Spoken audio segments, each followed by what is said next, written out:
Қайырлы күн. Біз бүгін алма, меренге және грецкий орех қосылған пирог дайындайтын боламыз.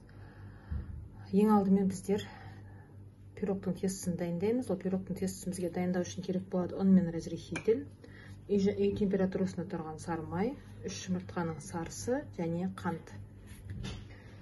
Біз сары майымызды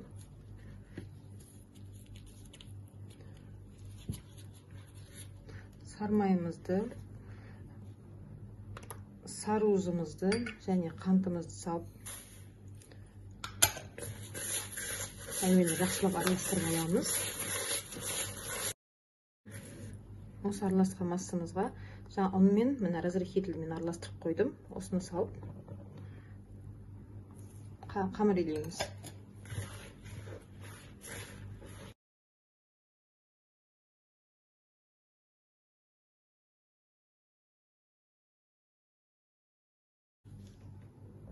Міне біздің тестіміз дайын болды.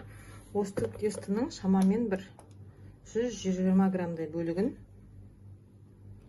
жақсы 140 бола қойсын. Осыны біз мұздатқышқа салып қатырып қоямыз. Енді біз жаңа қалған тестімізді 24 диаметрде жаямыз.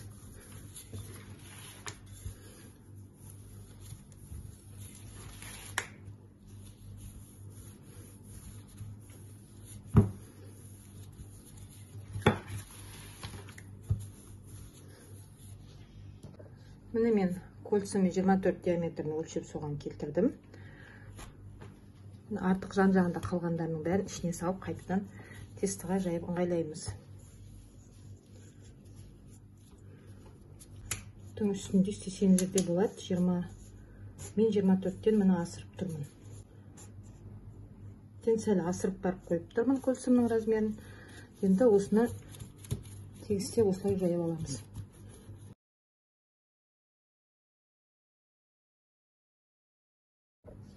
Осы жайып дайындап қойған қамырымызды вилкамен, шанышқымен тесіп шығамыз. Және бұны 15 минутта, 150 градуста 15 минутта бірінші қамырдың өзін пісіріп аламыз. Себебі қазір біз алма начинкасын салғанда қамырымыз шикі болып кету қаупі бар. Міне мен қамырымды жаңа кольцамды пока алып тастадым. Осылай қазір пешке 150 градуста 15-20 минутқа салып аламын. Енді біз қазір мына пирогымыздың начинкасын дайындаймыз. Мына жерде менде 500 грамм алма.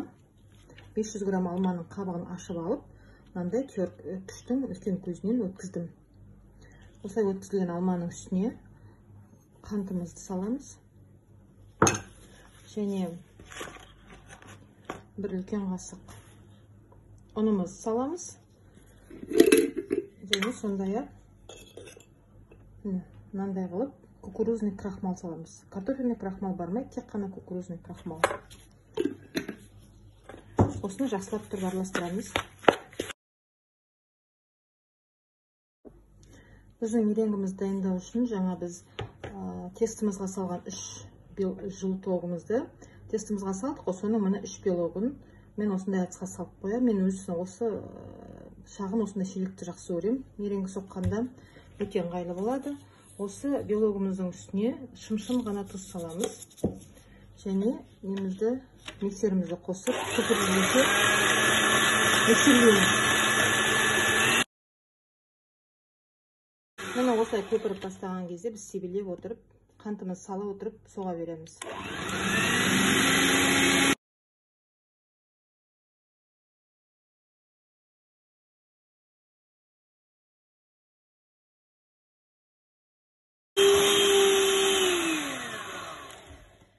Міне біздің меренгіміз дайын болды. Міне миксерден ешқандай қозғалмастан тіптікесінен тұр.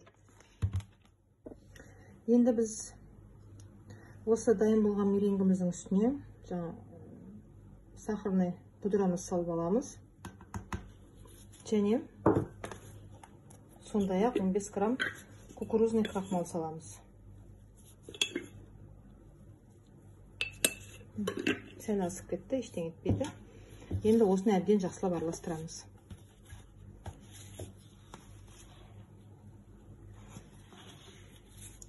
Басып алмай жайлап астынан жоғары қарай көтеріп отырып араластырамыз.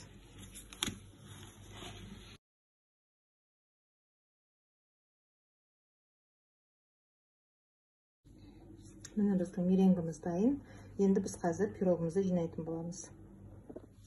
Жаңа біздің пешке пісіріп алған астыңғы қабат тестіміз. Енді жартылай пісіріп алдық, 15 минутқа салып. Енді осыған көлсіні кигіземіз. Тортымыз, пирогымыз жинағанда ыңғайлы пісу үшін. Осылай мен көлсіні кигіземін.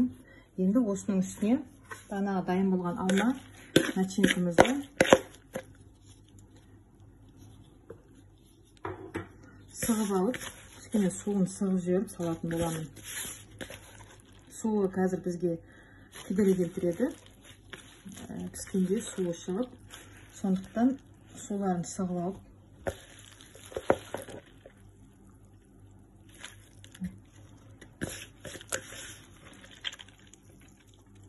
бөлінген суын алып, алманың өзін саламыз.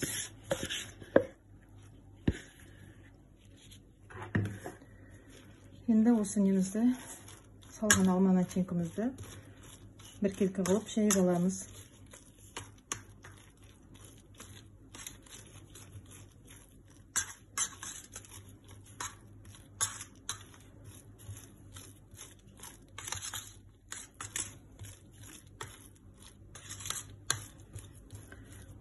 Міне біздің алма начинкамыз, алмамыз салынды.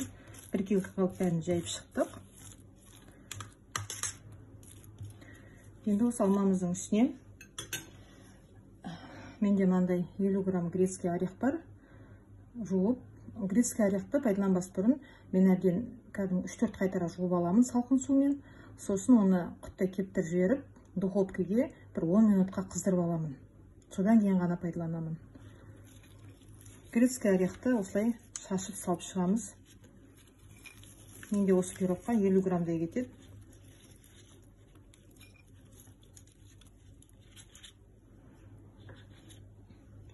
Енді осының үстіне меренгімізді саламыз.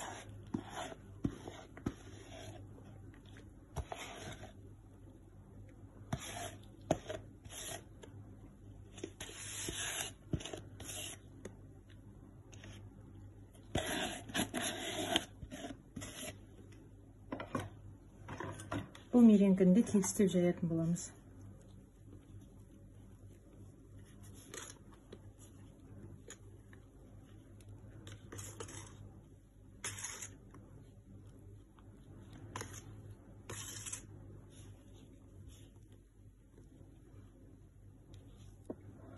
Бұл неміз дайын болды. Енді осының үстіне жаңа бізді морозке салып тастаған тестімізді алып, қолмен уатып, осылай себелеп салып шығамыз. Өте қатты қатып қалған болса, теркіден өтіп салуларыңызға болады.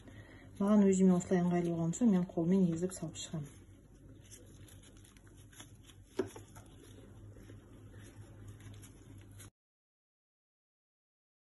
Жаңа бастапқы тестімізді пісірген кезде мен 24 диаметрмен кескен болатынмын, бірақ ол пісер кезде кішкене жайылды. Қазір 26 диаметрге жетіп тұр. Қазір көлсім 26 диаметрдің үстінде тұр. Пирог сонда 24 сантиметр диаметрмен кескен тестіңіз піскенде 26 диаметрге кетеді. Міне осы дайын болды. Біз енді бұл дайын болған пирогымызды менде снек пеш, конвекциясыз, асты үстімен 40-45 минутқа 160 градусқа қойып аламын. Мына біздің пирогымыз пісіп шықты. Біз түсіріп алып, бетінен сахарный пудра септік. Және менде қазір әлі де ыссы пирог, суыған жоқ. Сіздер әбден суытып алып кесіңіздер. Міне мынандай пирог шығады. Өте дәмді, ерекше пирог болады бұл.